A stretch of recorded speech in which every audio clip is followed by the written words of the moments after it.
Hi there, welcome back. In the previous lesson, I've briefly explained what the group functions are and mentioned the important group functions. Now, it's time to learn these functions in detail with their examples. So let's start with the AVG function. The AVG is the abbreviation of the word average. This function is used to calculate the average values of a group of columns or expressions. The average value of the columns returned by a query. So how do we use the AVG function? We write the group function name first, which is AVG, open parentheses, and then write the distinct or all keywords. Because it's optional, we don't have to write anything. And after that, we write our expression. This is the expression that will be used to calculate an average. It can be a set of values or a column name or any other valid Oracle expression. And then we close parentheses. And it is exclusively used with numeric data. Because as you know, we can get the average value for numbers only. We can use the distinct or all keywords to handle duplicate values. The distinct clause means that the AVG function will consider only the distinct or unique values of the expression in the calculation. By the way, this shouldn't confuse you. Let's say if this column has 3 of the same values, it uses only one of them.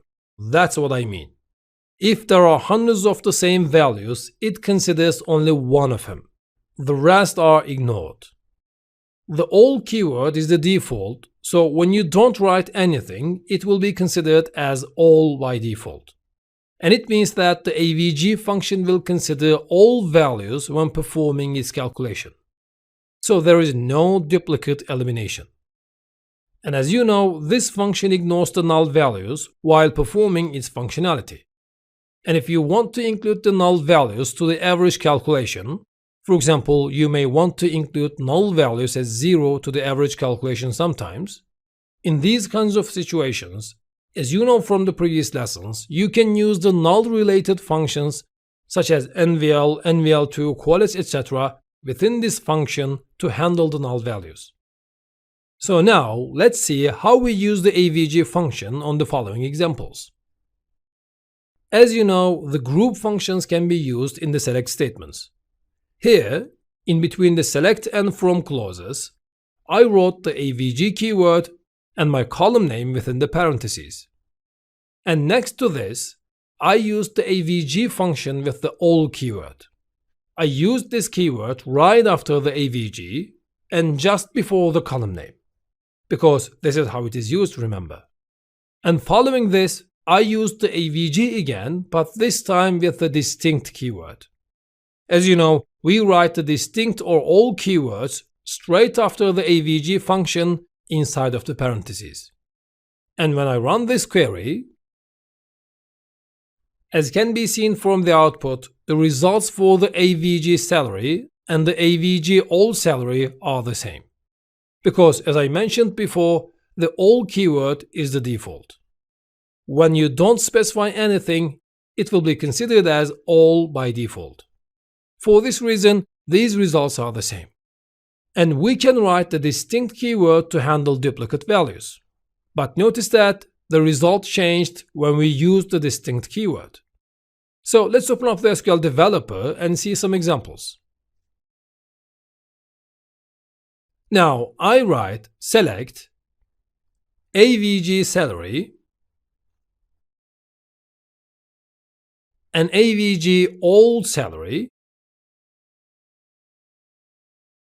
and AVG distinct salary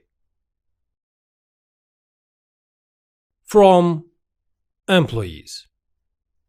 And let's run the query. We have 3 numbers that have too many decimal digits as the result. So let's make them smaller to see the difference easier.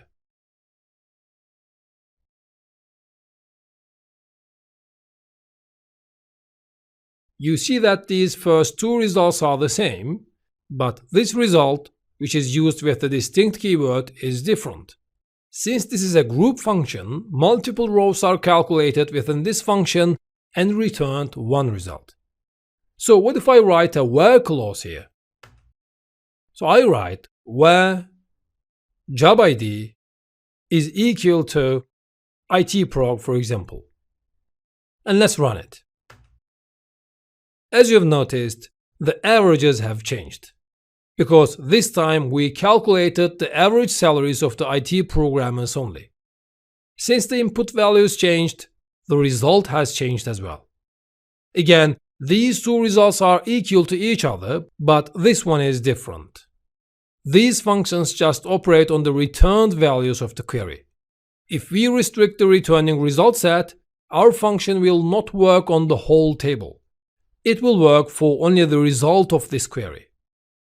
So what if I write a column name without writing AVG here? For example, salary. Now we have a problem here. So why did we get this error? Because the AVG is one of the group functions, as you know, and a group function must be used with a group by clause, which you are going to learn in the next lessons.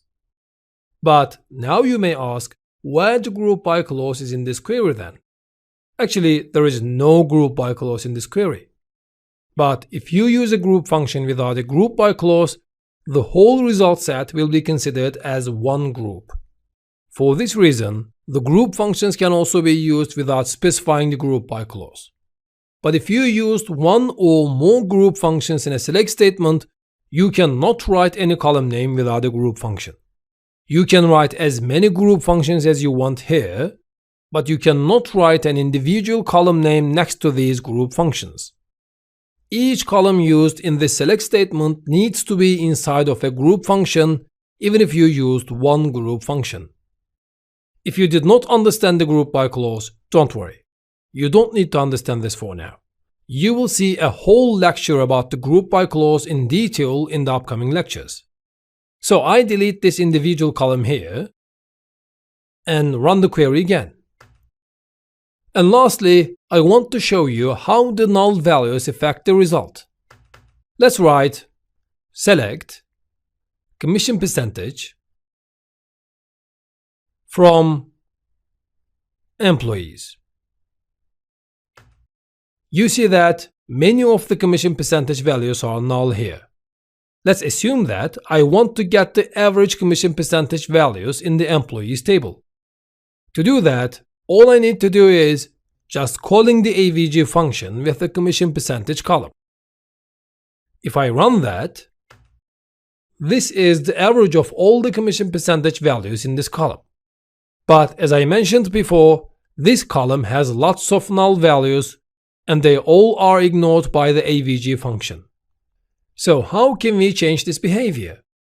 As I mentioned before, we can use a null-related function for doing that. Just next to this, I write AVG. For example, let's use the NVL function and include all the null values as zeros to the average calculation.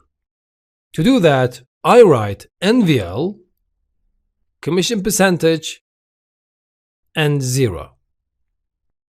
If I run that, as you can see, these results are different since the nulls are also considered as 0. Now the AVG function took into account these values as well, and they have affected the average. So you can handle the null values within the group functions as in this example here based on your needs. Wonderful! So one more thing to remember. As you can see in this example, we can write one or more group functions in a single select statement. These group functions can be the same or different ones. You will not encounter any problems unless you write any column names outside of a group function. Alright, this is the end of the AVG function lecture. See you in the next lesson.